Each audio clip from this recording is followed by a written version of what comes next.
Have you ever walked into a property and thought, something feels off, but you couldn't quite explain why? Now that's your gut talking. And when you're buying your first home, you kind of need to listen to it. Because dodgy deals are everywhere. Staged to sell homes, hiding structural issues, agents creating fake urgency, or sellers forgetting to mention defects or dodgy renos. You're not paranoid, you're just not experienced yet. But that is fixable. We'll show you the signs, the questions to ask, and how to sniff out a bad deal before it burns you or bites you in the bum. Welcome to Your First Home Buyer Guide, the podcast for first home buyers who want to become educated home buyers. I'm Veronica and that was Megan. We are two of Australia's most experienced buyers agents and probably old enough to be your mum, which is a good thing because between us, we've got almost 50 years experience to share with you, and together we're going to cut through the BS and make sure that you're well informed so you make better decisions. Now, when you get to the end of this episode, make sure you check out the website, homebuyeracademy.com.au. Take a look at our course for first home buyers.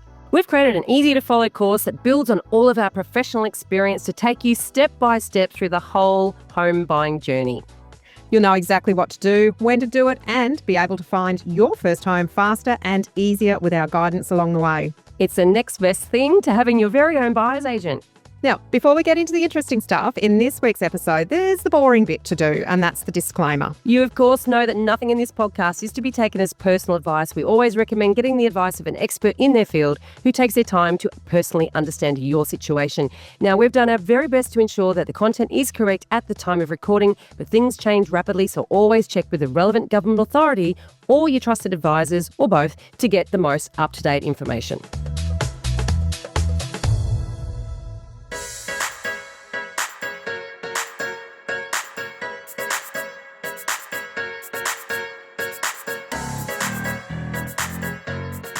Today we're talking about how to spot dodgy deals and shady tactics. And in fact, I guess what we're looking at in terms of our PACE system, which is the system that we teach you in the First Home Buyer course, which is preparation, action, commitment, execution.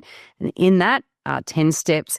I guess we're sort of talking action, aren't we? We're talking about searching and inspecting at this point of time. Phase. Yes. So this is where you sort of need to have your little antenna or your radar going. Now, if you've ever walked out of a property inspection with a weird feeling in your stomach, like something just didn't feel right, couldn't quite put your finger on it, you're absolutely in the right place, because we're going to talk about gut feeling and how sometimes it can be spot on. Yeah. The tricky part for first home buyers is that you don't always have the experience to know whether it's just nerves or a legitimate red flag. Yeah, exactly. It's one of the biggest fears we hear from first home buyers all the time. Am I about to be ripped off? No, I get it. I was ripped off as a first home buyer. And look, when you're new to the game, when you're new to this home buying experience and everyone around you seems like they're an expert, be careful about that. From the selling agent to your Uncle Barry with 5 investment properties, or maybe just one home, it's easy to feel like you're the only one who doesn't know what's going on. So today we're diving into those shady tactics and dodgy deals, how to spot them, what to do when something feels off, and how to stay in control of your decision making.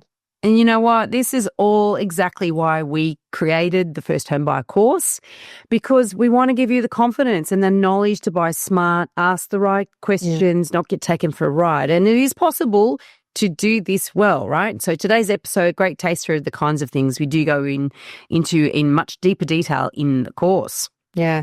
All right. So let's get into it. Firstly, trust your gut, but back it up. Right? So don't make all your decisions just based on gut feel. Let's talk about that gut instinct. You know the feeling. There's something just maybe too good to be true, or maybe the agent's rushing you to make a really big decision. That's not just nerves. That's your brain picking up on cues that you might not consciously register yet. And in real estate, especially at, the first home buyer level, that gut check can be one of your best tools. But here's the important bit. You need to back it up with real information. You've got this feeling, but you now need to work out why, because you might be walking away from a good property for the wrong reason. Relying on just emotion can get you into trouble as well. A beautifully staged home, for example, can make you fall in love before you've noticed that the windows don't close or lock properly, or there's a main road just beyond the back fence that's really noisy. Selling agents and developers, they know how to push the emotional buttons. That is their job. Their job is to sell the property to you for the highest price that they can get you to pay. Yep, absolutely. And they will use urgency. You know, good agents are going to use urgency. It's one of the oldest tricks in the book. We hear it all the time, right? When you go and make an offer with our clients, right? And then all of a sudden this miraculous other buyer suddenly comes out of the woodwork, right? We've suddenly got, we've got another we've already got 3 offers, or this one won't last the weekend. It's all designed to push you into action before you've had time to think clearly, right? Look, and sometimes, here's the thing though, sometimes the agent is telling the truth, right? Probably will move quickly. So I guess you got to sort of work it out. It takes a while to work out, when's the pressure artificial and sort of relentless, and you have to slow things down, or when do I have to respond and do something? And a lot of agents will complain. Buyers they didn't take me seriously. I just sold it, and then they're complaining because they didn't buy the property and they didn't take me seriously. I told them I was about to sell. But the problem is that there's like the boy who cried wolf, you know? Because, you feel like you've been backed into a corner, and the agent's always using this urgency tactic, and when they mean it, they sound slightly different to when they don't mean it. And that's the sort of thing that we're trying to teach in the course. So these are really difficult challenges. And of course, then you've got underquoting, especially in auction campaigns, right? And it's really classical, except in Queensland, of course, where agents are not allowed to quote at all. But, it's a classic tactic. They'll do it wherever they can, right? Quite low to get you emotionally invested, make you feel like that you've got a possibility of getting that property, and you and lots of others. And so you're all fodder for the fuel, right? Particularly at auction. And then you watch it sell way over your budget, right? Which is brutal. And for first home buyers, it can feel like the rules are being rewritten every time you try to play the game. But the thing is that, and what we teach in the first home buyer course is that there is a process of you working out what that property is sort of worth. And when I say sort of worth, because you can never be spot on, but you can get a really, really good understanding of property value.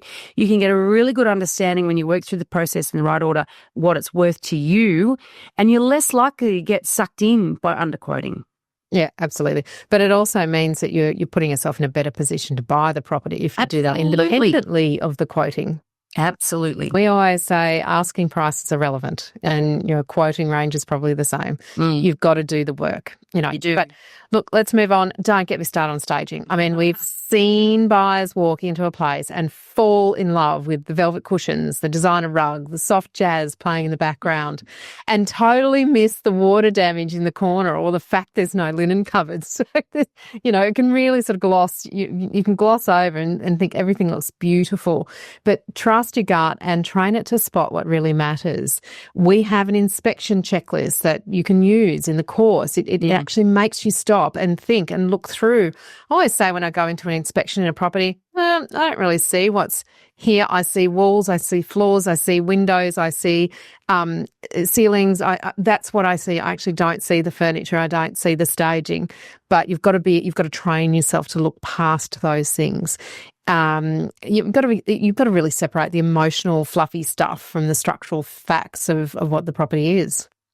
I remember when I was a sales agent, and even as a buyer's agent really, that at the pre-settlement inspection, right? So you go through with a buyer who's bought it with the house being styled, and there's nothing in that place, right? Settlement finish has been taken out, everything, right? All the paintings on the walls are all gone. And that's when you know what you bought. And I have to say, it's quite a sobering experience for some people, because they really did fall in love with the staging. And when you get in there and you go, that's actually what I bought. Now I've got to sort of somehow make it look beautiful. And it's quite challenging. So, the styling is designed to get us to overlook really what you're buying and buy the dream. You're buying the sizzle, not the sausage, All right, let's go through some of the biggest red flags, the kind of things that, when we see them, we immediately go, we need to take a closer look at that, because, these are things that you should be sensitive to, and you should be thinking, okay, I don't want to get caught up in this one, right? Overpriced properties, right? Okay, so if a home's been sitting on the market longer than similar properties in the area, and the agent keeps saying we've had a lot of interest, but it's still there, right? Something's not adding up. And, vendors can get emotionally attached to a price or what they need in order to be able to move and do what they want to do, but it doesn't necessarily mean they're being realistic. And other times there is something wrong with the property that is not immediately obvious. So sometimes there is something wrong, and as a buyer, you're going, well, I want to know what's wrong with it before I go ahead with it. And other times it's simply that the price is wrong. And so how do you work that out? That's something that we really want to encourage you to learn the process so that you be able to work those things out. Yeah. And if the property's been listed, withdrawn, relisted, especially with a different agent or at a different price, that can be a bit of a tactic to make it look fresh and new and like it's just new to market. It might be new to the agent, but it's not new to market. You can usually find the full history if you know where to look, and understanding that kind of stuff gives you a really, really big edge against others. Now, we've got dodgy renos. This is huge. A lot of buyers get excited by what looks like a recent renovation, but the quality is not there. We're talking about patch jobs. I remember a building inspector telling me that he'd gone through a place and he was tapping the walls, and, we've talked about what tapping the walls is for and what it's not for. Anyway, he tapped this wall behind a door, and he put his it's usually a ball on the end of a stick that they tap with, and he put it straight through the wall. He's like, what in the world's happened here? So the doorknob had created a hole behind the door in the wall, and rather than patching it up properly, they'd put masking tape over and painted over the masking tape. Oh my goodness. Tapped through.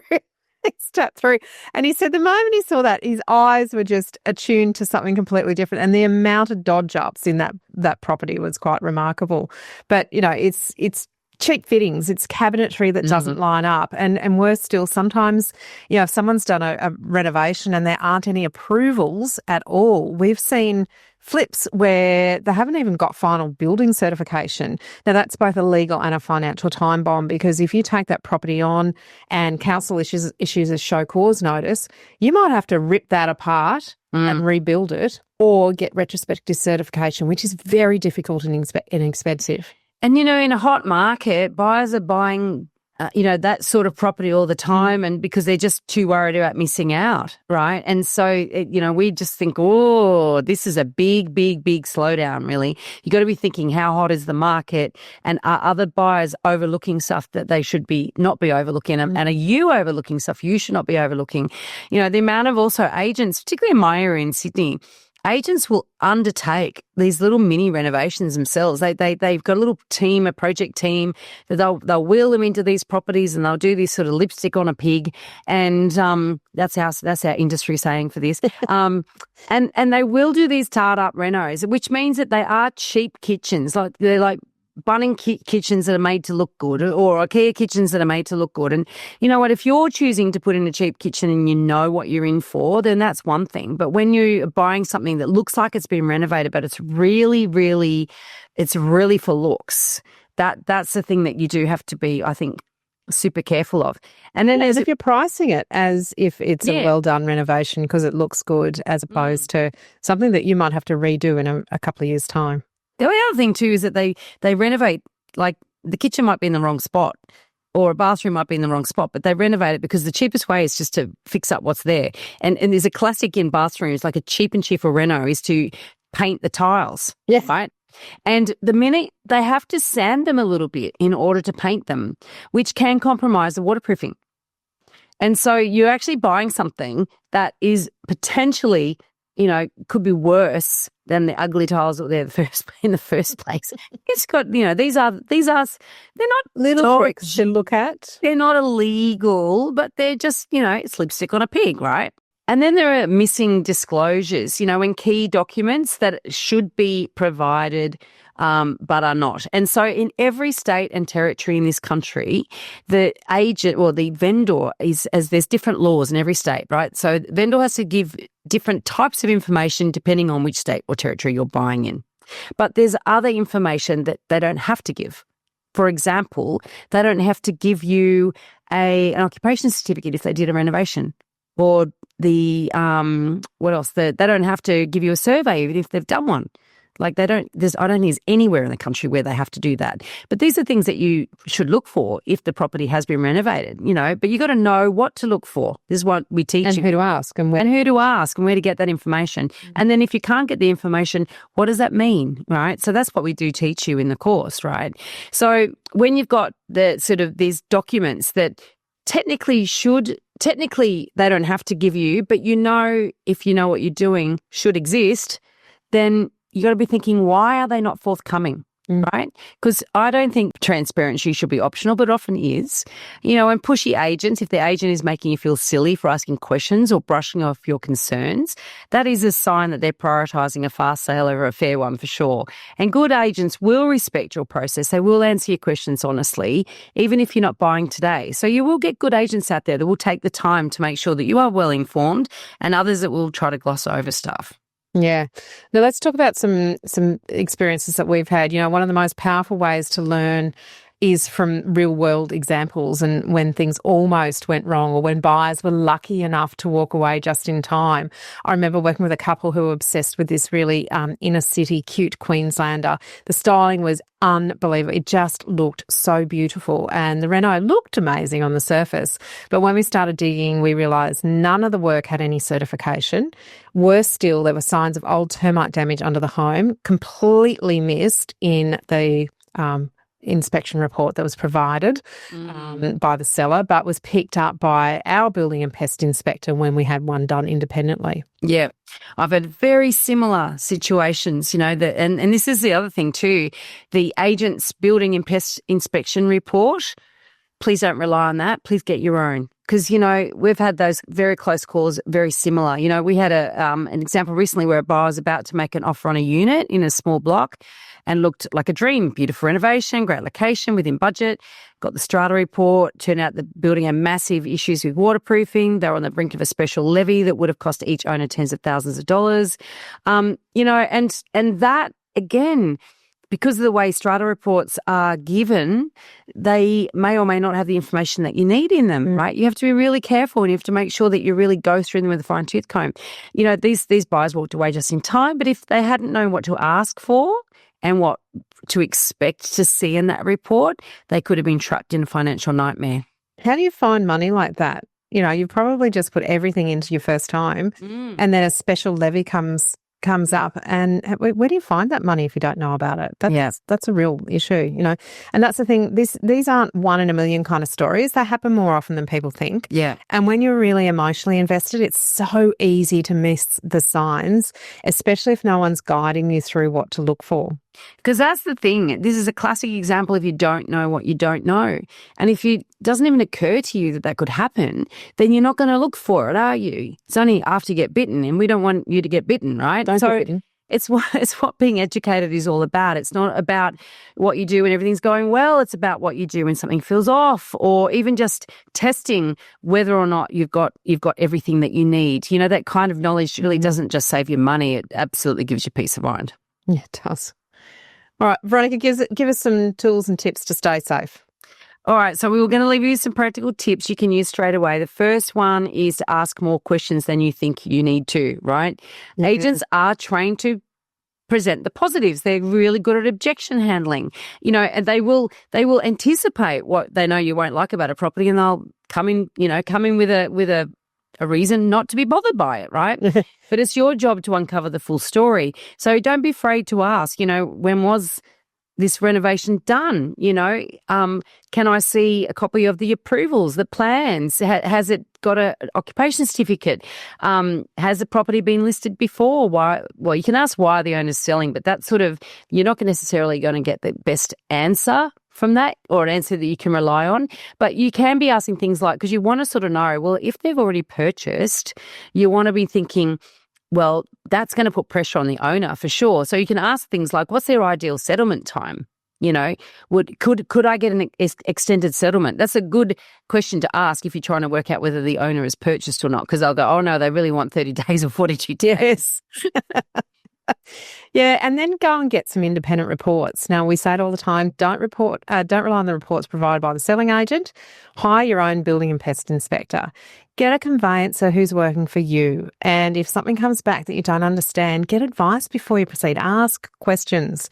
No question is silly. If the only silly thing is not asking the question and then saying in hindsight, I wish I had asked that question. And the thing is too, in the course that we have put together for you, at the step 1 is about building your support crew. So you'll know who those people are when you need them, right? And also when we get to the point of making offers, we teach you how to, when to engage the conveyancer or solicitor, look at the contract and actually how to organise that stuff in the right order, because then you won't be doing it alone, right? So whether you do a course like ours or you get a mentor or a trusted advisor or a professional buyer's agent, having somebody in your corner who knows the game and getting you educated and clear on what you need to do it will make an enormous difference, right? You're going to avoid the traps, you'll feel more confident, you'll make decisions from a place of clarity instead of a place of fear that you're about to be ripped off. Yeah. Look, there's one takeaway that I really want you to grab hold of today, and that's buying your first home shouldn't be a gamble. Yes, it is a tricky market. Every market's tricky, whether it's slow or fast or more demand or less supply. Every market has its own sort of intricacies. There are people out there who will take advantage if you let them. But with the right information and a bit of guidance, you can protect yourself, and you can do this confidently. And if you want a clear step-by-step plan to make smart choices at every stage, right from getting your support crew through to inspections and then contract review and negotiation, all of these have to be done. There's a lot of work that needs to be done at every step, but that's exactly what you will find in the First Home Buyer course. And it's a course that we put together for you, but we wish existed when we bought our first properties. If you've listened to our earlier episodes, you would know some of the mistakes that we made early in our property buying life. Yeah. And that's what we want you to avoid. Too many first-home buyers are leaving money on the table and hurting their future selves because they don't know how to do things in the right order. That's what we do. We teach you the exact steps you need to take and support you along the way. We help you move from a state of information overload to feeling excited and in control. You'll learn a clear step-by-step process that takes the guesswork out of buying your first home. You'll know exactly what to look for, who to talk to, and how to navigate every stage with confidence, avoiding costly rookie mistakes along the way. We've created your First Home Buyer course, a 10-module self-paced course plus online mentoring. Now, the course only costs $990 and you get direct access to us every week. You can share the link of any property you're thinking of buying and we can help you work out whether it's an A, B or C grade or a no-go zone. We even help guide you through your negotiations. Trust us, you will buy a hell of a lot better with our guidance and you'll overpay a lot more than the cost of the course if you don't know what you're doing. Thanks for joining us. If you've enjoyed this podcast, we encourage you to join our Facebook group.